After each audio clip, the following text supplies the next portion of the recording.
I'm Billy S, welcome back to the channel. Today I'm going to be sharing my thoughts and feelings on the Elden Ring Nightreign Network Test, which took place from the 14th to the 17th of February 2025. Now, if you're looking for a video that explains the ins and outs of Nightreign, going over strategies, tips, and tricks, this isn't the video for you. I'd recommend checking out VaatiVidya or Iron Pineapple's videos, which go into great detail about what Nightreign is. As for me, I will explain the basic gameplay loop, but in relation to my own feedback about the game. So be sure to parry that subscribe button to stay up to date on all my latest videos, and let's begin with my thoughts on Elden Ring Nightreign. Before I get into the game, I do want to stress that the network test is not representative of the final build of Elden Ring Nightreign. This is a condensed version with only 4 playable characters, 1 map to explore, and a small handful of bosses to encounter while playing the game. The full version will likely have far more to do, with 8 Night Lords to defeat, more varied maps to explore, and a much larger pool of field bosses to choose from. Let's be real, we've only seen Centipede Demon, Jukesteer Freya, and the Nameless King as returning bosses from previous titles, but there are bound to be more that we don't know about. So while the network test is a valid way of figuring out whether the gameplay loop of Nightreign is or isn't for you, I do think the people already calling it overpriced based on a very curated snapshot of the full game is a bit cringe, not gonna lie. When you spawn into the network test, you have the opportunity to explore the Roundtable hold. It's the same layout that we're all familiar with, though there are no points of interest to be found within the structure itself, aside from the various characters you can play as. In the main game, I suspect there will be merchants within the hold who you can speak to as a way to spend the game's currency, but that wasn't implemented for the network test. Outside and to the right, you can find the training area, where you can test out your chosen character's moveset and special abilities. I like this addition, because you're given multiple options, changing your character level from between 1 to 15, turning down cooldowns on your abilities, etc. I think it should be mandatory to go out here with each character at least once, so you're aware of what their skills are and how to use them effectively. It's just a nice bit of common courtesy, so that when you're in a match with other players, you don't slow down the pace by being unfamiliar with your kit. And I'm saying this because I fell into that trap myself. I took a look at the training area very briefly, but the moment I jumped into my first match as the Guardian, I completely forgot my controls. I couldn't remember how to activate my abilities, I didn't remember how to two-hand my weapon, it was embarrassing. But hey, it was the first session of the network test, all of us were playing the game for the first time, and there were a few quality of life differences we had to get used to compared to base game Elden Ring. I think 1 or 2 rough games can be forgiven here. For example, healing is now no longer an item, but a dedicated button with square, while activating your abilities has you holding down triangle, then holding either R2 or L2, depending on if you want to use your ultimate or your more readily available skill. I think having a toggle in the main game that shows the button prompts for those skills beneath their icons would go a long way in those opening hours. That way experienced players could switch it off since they know the controls, while new players have a visual indicator as to what buttons they need to press, so that when they're in the heat of battle and feeling overwhelmed, they don't panic. As far as character progression goes, I actually enjoy the limited level up system, as you're not playing your own character in Elden Ring that you can build up however you want. You're playing an archetype that already has specialities and skills for you to use.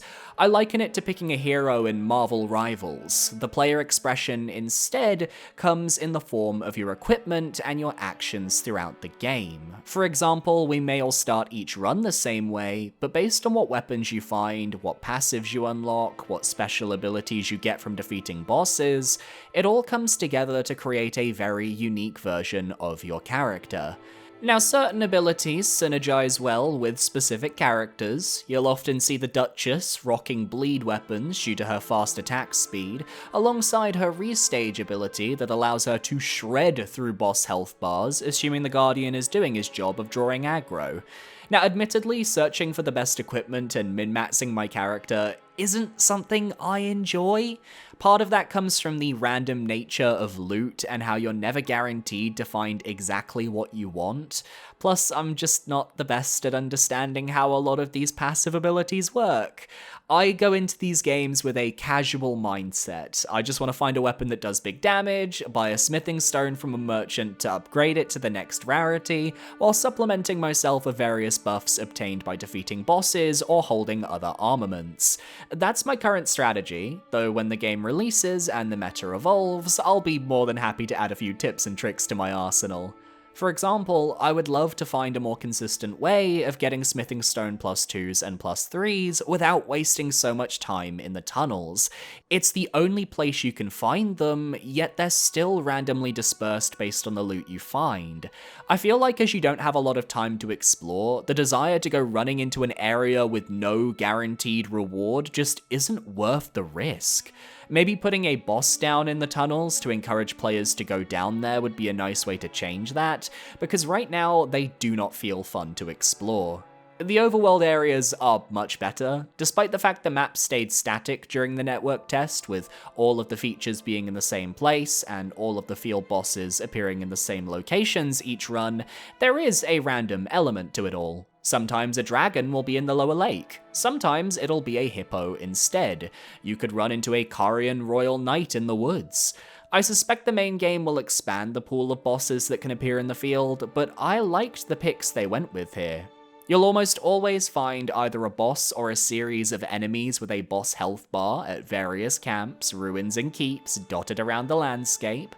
For example, if you spawn in the south, there will always be a fire prelate in the depths of the church ruin, or underneath the large central keep in the map, you will always find a Crucible Knight boss that, if you manage to defeat, will allow you to climb up a set of stairs to a chest containing 3 potential talismans. This never changes and is extremely valuable to know about. My favourite encounters though were the Flame Chariot camps, as due to the wall climb ability added in Nightreign, you can double jump up to their weak spots and insta-kill them. It was a bit finicky, a little bit of jank with getting the exact positioning, but I just imagine being in a call with friends and all 3 of you going for a different chariot and taking down the camp in just 10 seconds. That is my dream right there. Something I really like about Nightreign's map is that you can also see what type of ruin you're going towards as you explore. You can see which of them has frostbite, which of them has deathblight or poison. It's a way of knowing what enemy type you'll be running into when you get there, which is a nice touch. In a game where speed is paramount, it's good to have as much information as possible. At the end of the day, you get herded into a specific location on the map marked by a floating spectral tree. This is the final boss that you must defeat in order to progress your run, where failure means going back to the Roundtable hold. Depending on where you're funneled into the map, you'll get one of 2 bosses. For day 1, if you go to the top left, you'll face the Demi-Human Queen and the Demi-Human Swordmaster, while if you're funneled to the very north, you'll face the Centipede Demon. I guess it makes sense that they'd build each potential boss around a specific area of the map, but I was hoping there'd be more randomness to it. Instead, once you realize where you're going, you know what boss you're facing immediately, and that can get a bit repetitive, especially when in my runs, I mostly got the demi-humans when I would rather be fighting the Centipede Demon. For day 2, if you get funneled to the lake, you fight the Fell Omen, which tended to only happen for me on runs where Morgott doesn't invade you. Otherwise, you're funneled to the southeastern forest, where you face a Draconic Tree Sentinel and 2 Cavaliers. And the difficulty spike posed by the Tree Sentinel boss was insane. I beat that fight only once during my playthrough, despite getting it on almost every run. It was a gank fight, and it wasn't fun. The lightning effects from the Tree Sentinel were just too much for my teams to handle most of the time, and that's on top of the horse shooting fire at you. You really need the Duchess and her ultimate to have even a chance here.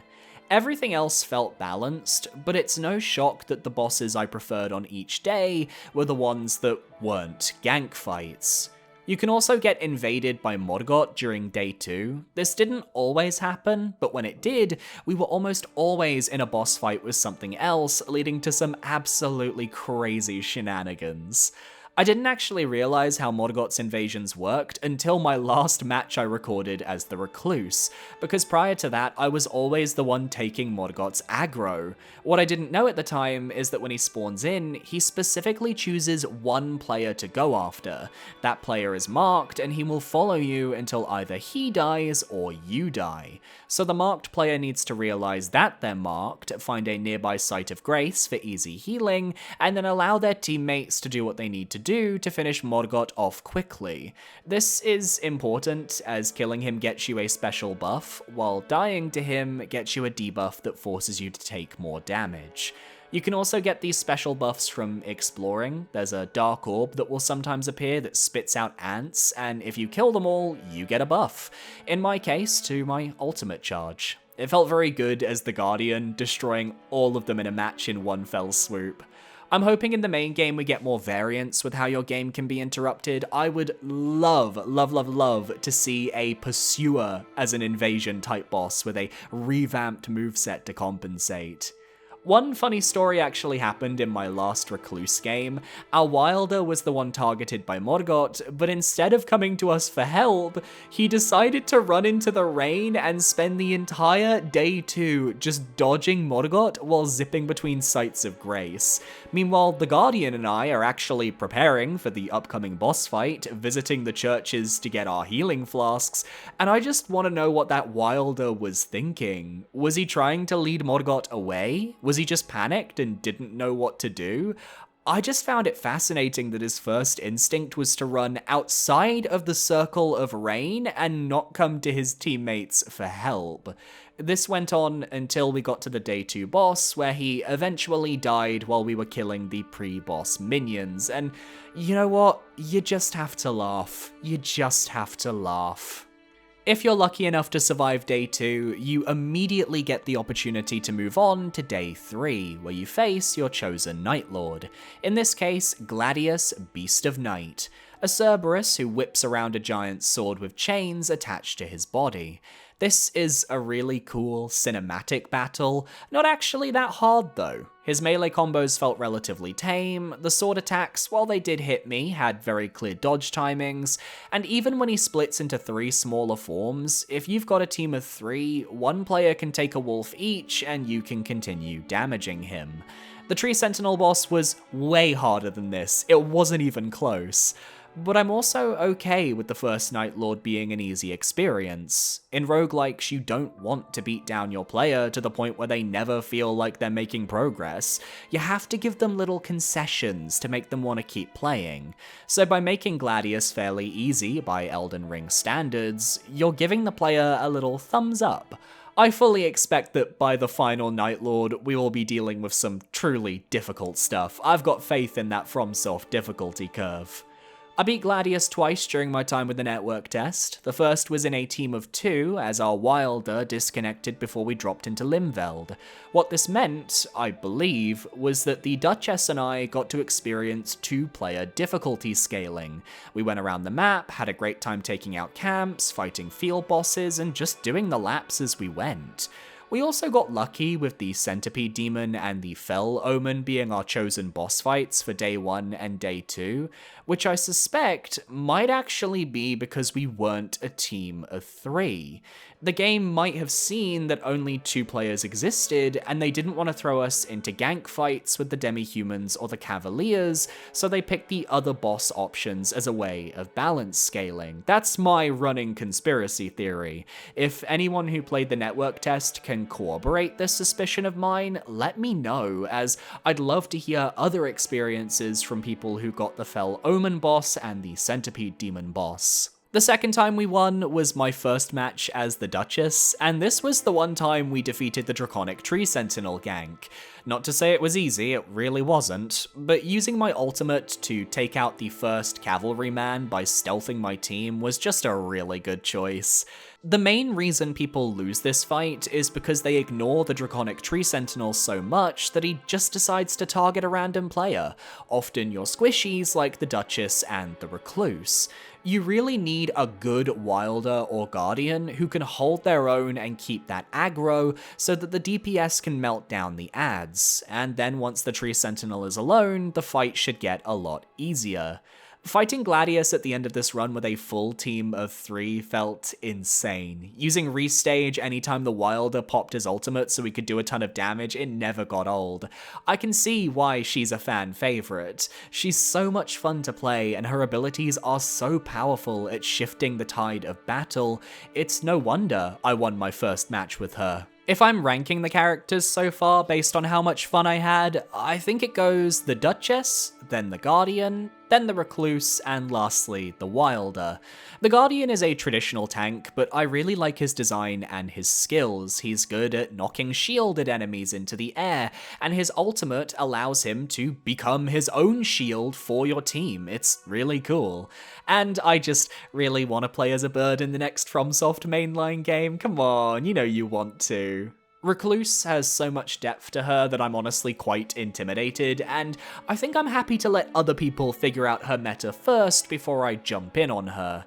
And then the Wilder, look, he's got great skills, but he is the John Nightreign pick. He is the everyman. He has no spice. You pick him when you want to have a simple game. I just hope with the full release and 8 potential characters that team compositions of all types become viable. It would suck if someone wanted to play a more niche pick but felt forced into playing Guardian or Duchess because of their ability and utility.